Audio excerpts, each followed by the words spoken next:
I'd like to start this video by thanking Families Against Cults on campus for making it available and for their tireless advocacy in helping college students avoid falling prey to high control groups like the network. My name is Skyler T. I'm a former staff member of Vine Church in Carbondale, Illinois, which is part of the network, an insular group of high control churches founded by Pastor Steve Morgan, a controversial figure, former priesthood member of the Reorganized Church of Jesus Christ of Latter-day Saints. You can look him up. There's lots of articles about him. I was recruited into the network while I was a college student, and I spent over a decade in the organization, including 7 years as a staff member. During my time there, as a staff member, I created branding and marketing materials to help grow the church. I was kind of a marketing director, maintained the website, that sort of thing. At first, while there, I believed I was doing meaningful work, helping others connect with their purpose, with God, to find community. But over time, I began to notice troubling patterns, things that left me questioning the system and certainly my role within it. I realized what felt like purpose and what felt like connection at first was actually something much darker, much more sinister. We weren't guiding people. I realized we were controlling them.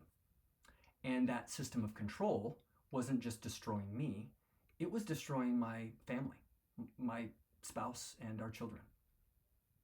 That's why I left. And that's why I'm here now, to explain how the network pulls people in, keeps them in, and systematically harms them, and how you can navigate relationships with people who are still on the inside. Let's start with the question, why are the network's ideas so appealing? Why would your loved one or someone you know join in the first place? It's important to remember and to keep in mind that the network doesn't recruit just anyone. They focus on people at their most vulnerable moments when they're searching for something. For example, people who are longing for community or searching for a sense of purpose. Those folks are especially at risk of being drawn in by network techniques. For instance, for community, the leaders might say things like, if you need community, that's why we're here. We came to your town and planted this church for you. God created our church just for you. We've been preparing and waiting for you. We're thrilled you came. For someone feeling isolated or disconnected, this message is incredibly powerful. It makes you feel seen and valued. It makes you feel like you have a place where you truly belong. On the other hand, if you're looking for meaning and purpose, the network has that covered too, of course. To someone whose life feels overwhelming, for instance, they would offer reassurance. If you're looking for purpose, if your life feels chaotic, we see you. What seems out of control is actually the complex workings, secret workings of God. They assure you that their leaders have, they may not use these words, but essentially decoded the plain meaning of the Bible and distilled God's plan into simple steps for you to follow. If you devote yourself to this community, and focus on just these fundamentals, you'll align yourself with God's secret plan. Then once you're in and get connected, they offer you another solution. They'll reveal that their leaders actually hear directly from God with messages for you. They reveal He has great plans for you. And if you listen and put into practice the things that God is revealing to your leaders, you will be blessed. They make people feel like they finally found clarity and belonging in a confusing world. And these promises, they aren't just comforting. They can prove irresistible, certainly to me they did, to vulnerable people. They offer reassurance and comfort. They create a sense of control and predictability and purpose. They simplify life, narrowing your focus so that you're no longer overwhelmed.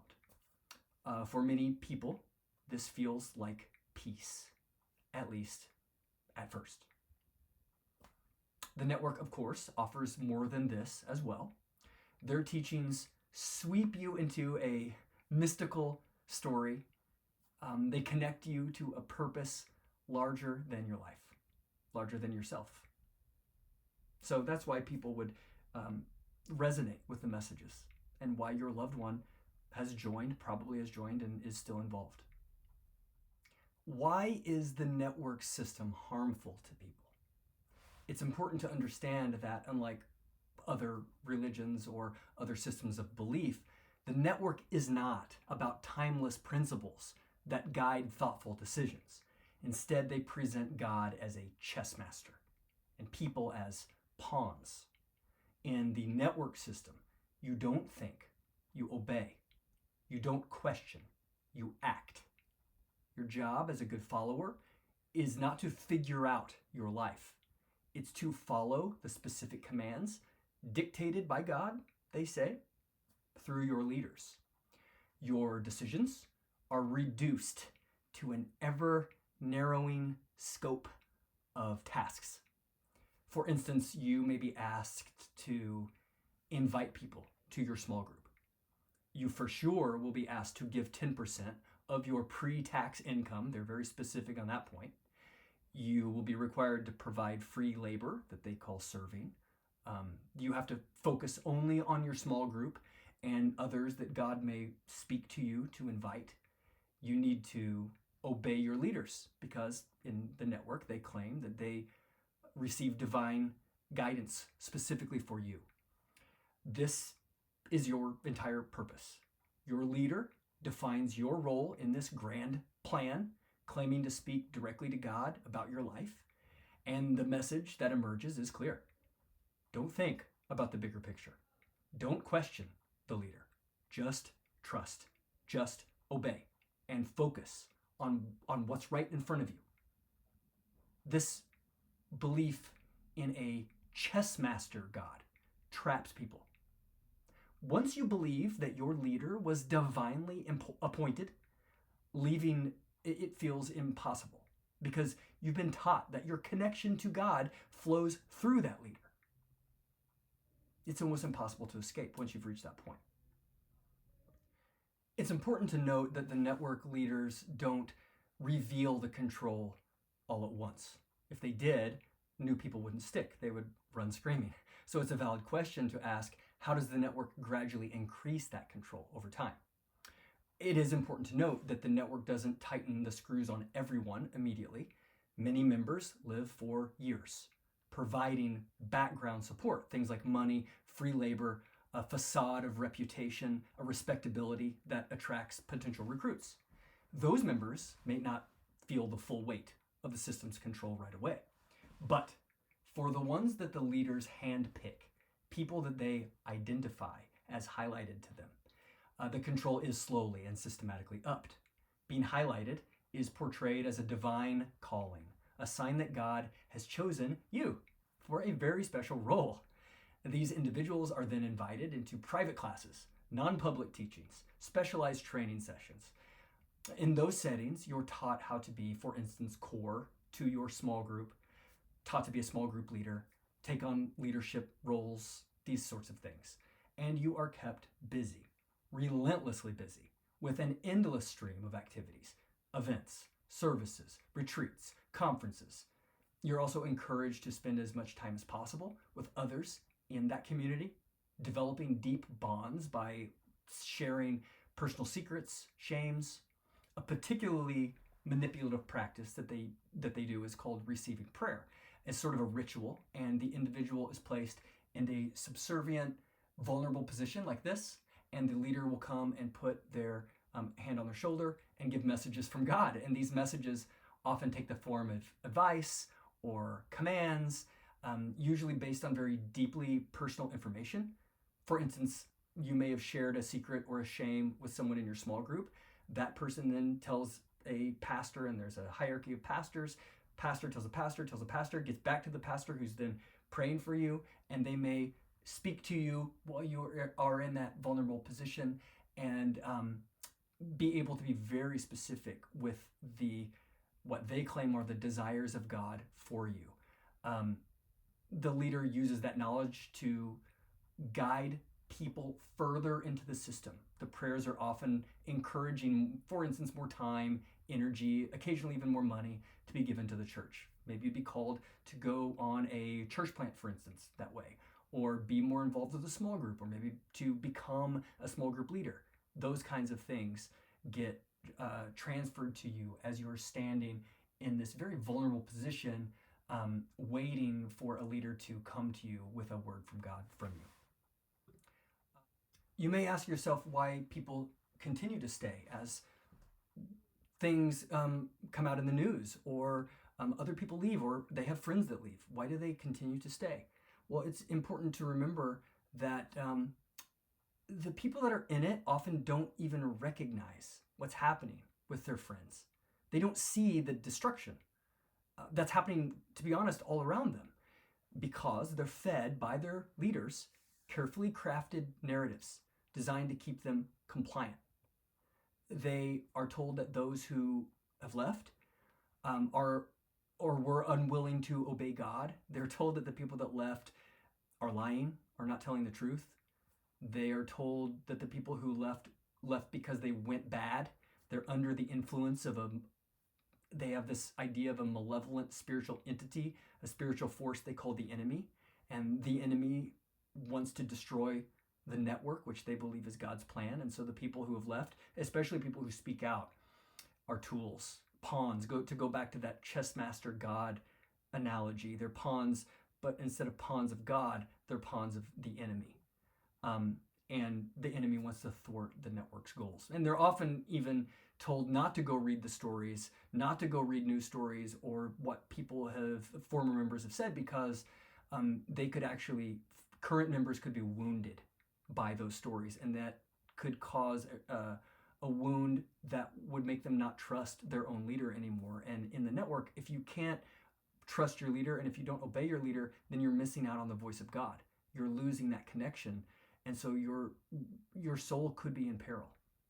And all these things I've said, I've heard these accusations in recordings that have leaked from the inside. They've been leveled at myself personally. They've been leveled at hundreds of others that I know who have left. And so it's important to understand that even those people who are on the periphery and may not have been identified, all members are contributing to this system that manipulates others into deeper levels of obedience and dependency. These practices are incredibly widespread within the network, within all network churches. I would say nearly every network member who spends significant time in the system will experience most, if not all, of the things that I've just described. Once someone has a loved one who becomes entrapped in the system, they often ask, how can I help? How can I help people that are inside? The network's appeal is real, and its harm is real. But if you're in conversation with someone who's still inside, there's one thing you need to remember. You cannot force them to leave. This system systematically strips people of their agency. It convinces them that their leaders know God's will for their lives. And so leaving doesn't just feel impossible, it feels morally wrong. They're taught to see any attempt to persuade them to leave as a temptation sent to them by the enemy to pull them away from their divine calling on God's mission. So you have to understand, to them, their very soul is at stake in this decision. That's why it's critical for you to approach these conversations with care. Knowing that they've been systematically stripped of their autonomy, it's important to respect that autonomy in the healing process. Listen to them, show them compassion, give them space to think for themselves. The goal isn't to rescue them. Remember, they've got a whole system behind them that's trying to do just that and convince them, instead of to get out, to stay. And it's very unlikely that you're going to be able to outmaneuver them because of how much your loved one, how many events and everything that they're attending. They really take over their schedule. So it's important to think of this more as finding ways to help the person reclaim their own agency, empowering them to make those decisions so that they leave on their own terms whenever that is. This requires immense patience, especially with those of you who love your daughters, your children, your siblings, your close friends. The journey out, understand, is not quick or predictable. It could take years. In some cases, people may never leave. I know people that have been in it for 30 years at this point, and they don't see an issue with it, and they stay even as their close friends drop like flies out of it and have these terrible stories that they publish talking about what they experienced, and yet people stay in it. But if you really want some strategies to and to get your head in a good space to figure out what you can do for your loved one because you want to take some kind of action, I highly recommend the book Freedom of Mind by Stephen Hassan. Stephen Hassan himself, a former member of a high control group. He was recruited in college like many network people were, like I was recruited in college. And he provides practical tools and compassionate strategies for fostering essentially critical thinking, restoring autonomy, supporting individuals in making their own decisions about their own involvement. I've heard a lot of stories of folks who have left, folks like me who have exited the system, who still deeply love people on the inside, people that have changed dramatically from the person that they met. And the network has seemed to suck the life out of them, and they've become a drastically different person. And I understand that as you see someone you love going through that, you want to do anything that you can to help. You want to get your loved one back. You want to hug and hold and speak to the person you remember, the person they were before they entered. And so it's tough. It is tough. But remember that ultimately for each person, leaving is a deeply personal journey, and it's going to unfold at its own pace. I wish you luck. I wish you much love. Thank you for your time and attention.